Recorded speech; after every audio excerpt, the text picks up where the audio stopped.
Hello दोस्तों, तो आज था जन्माष्टमी वाला दिन और सुबह-सुबह से निवी को आ रही थी नींद। तो मैं और निवी नहा धो के हम दोनों लोग जा रहे थे अपनी सुबह की ड्यूटी पूरी करने, जो कि मेरी रहती है हमेशा अकेले की। तो मैं जा रही थी दूध और दही लेने और मुझे निवी की ये फ्रॉक कभी पसंद नहीं आती है, पर निवी हमेशा इसको पहनने की ज़िद करती रहती है। तो दूध दही लेकर आए, अब निवी साथ में गई थी तो कुछ निवी के लिए भी आना ही था। तो जब भी मेरे साथ जाती है ना, ये इस जिम जैम बिस्किट की बड़ी डिमांड करती है, इसको बहुत पसंद आता है। तो सबसे पहले तो यहाँ पर अभी हम दूध गर्म करने के लिए रख देते हैं। इसके बाद करते हैं आगे की तैयारी और आज मुझे अपने बाल बहुत अच्छे लग रहे थे। तो सबसे पहले करते हैं मंदिर की सफाई, क्योंकि पूजा करनी है तो स्टार्टिंग यहीं से करते हैं। तो रात को वैसे तो मैंने इसकी क्लीनिंग कर दी थी, पर एक बार सारा आसन वगैरह बिछाने से पहले मैंने सोचा इसको क्लीन कर देते हैं। तो रात को ही मैंने आसन बनाए थे, उसके बाद फिर सब बिछा के पूरा मंदिर सेट किया और उसके बाद फिर मैंने और निवी ने की आज सुबह की पूजा। तो सुबह ही मैंने मंदिर में सारी जो भी चीज़ें लगानी थी सब मैंने डेकोरेट कर दिया था, क्योंकि मैं बहुत ज़्यादा खैर डेकोरेट नहीं करती हूँ, क्योंकि मुझे अकेले ही करना पड़ता है, हस्बैंड तो सुबह-सुबह ऑफ़िस चले गए थे। तो यहाँ पर आज मैंने देखिए उनको पीले रंग के वस्त्र पहनाए थे, शिवलिंग की भी पूजा मैंने कर ली थी, जो कि मैं रोज़ करती हूँ।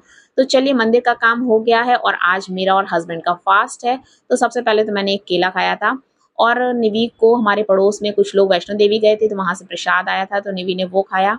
इसके बाद मैंने तैयारी की थी फलहार बनाने की और फलहार के साथ ही आज की जो भोग थाली मुझे बनानी है, उसके लिए भी मैं सारी तैयारी साथ ही साथ करते जा रही थी, क्योंकि मैंने सोचा है आज पूरा जितना भी काम है सारा मैं दिन में सारा खत्म कर लूँगी।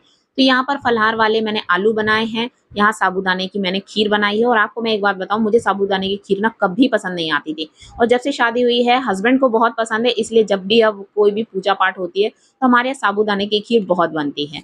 तो मैं भी अब थोड़ा बहुत खाने लगी हूँ। तो यहाँ पर मैंने बनाई थी मटर पनीर की सब्जी, बिल्कुल सादा सी एकदम, टमाटर डाल के, कोई भी मसाले मैंने नहीं डाले थे और केवल हल्दी वगैरह डाली थी, तो वो भी मैंने अलग से जो हल्दी वगैरह हम पिसवा के जो रखते हैं, तो उसमें बड़े डिब्बे में से ही मैंने ली थी, मसालदानी में से कोई भी सामान नहीं लिया था। उसके बाद हस्बैंड भी आ गए थे ऑफिस से, तो यहाँ पर जो भी मैंने फलाहार बनाया था, तो इस टाइम शाम के मतलब 4 बजे का समय हो रहा था लगभग, क्योंकि इनको आते-आते लेट हो गया और तब तक मैंने भी कुछ भी नहीं खाया था।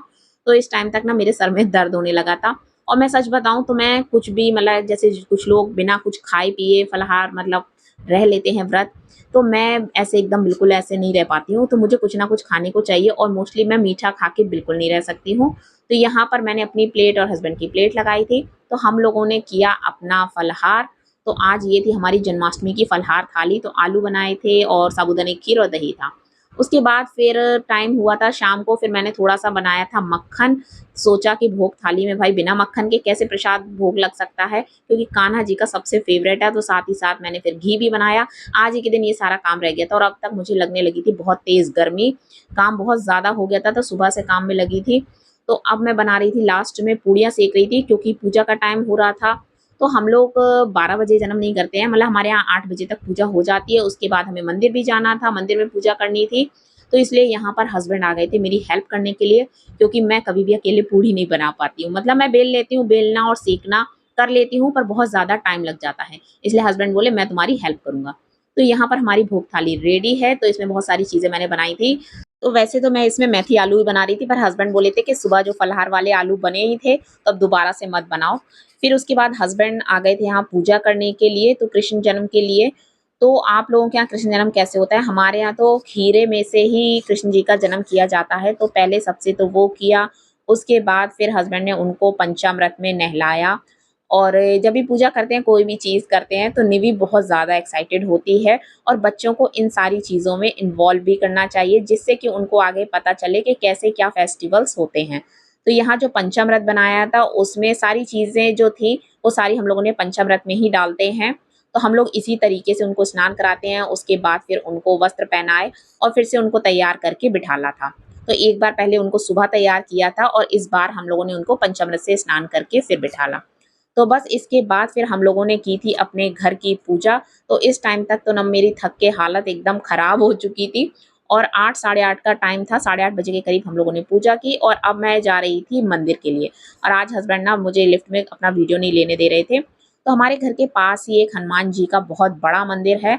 यहाँ पर सारे भगवान हैं, तो यहाँ पर कृष्ण जी का झूला डलता है। सारे लोग आते हैं यहाँ पर उनको झूला झुलाने के लिए, पर मंदिर में इतनी ज़्यादा भीड़ थी कि एंट्री के लिए बिल्कुल जगह ही नहीं थी और निवी को यहाँ पर झूला झूलना था, तो इसलिए हम लोग निवी को स्पेशली इसीलिए लेकर आए थे।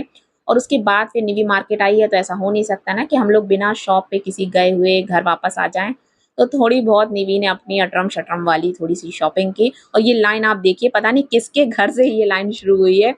पर आज निवी का भी बहुत ज़्यादा मन था मंदिर के अंदर जाने का, तो वैसे तो हम लोग जब भी निकलते हैं हमेशा इस मंदिर में जाते हैं, पर निवी का जो मन था वो शायद कान्हा जी को पता चल गया था और हमारी सोसाइटी के ही भैया हमको लाइन में सबसे आगे मिल गए थे, बिल्कुल मंदिर में उनकी एंट्री होने वाली थी, तो वो निवी को अंदर लेकर गए थे।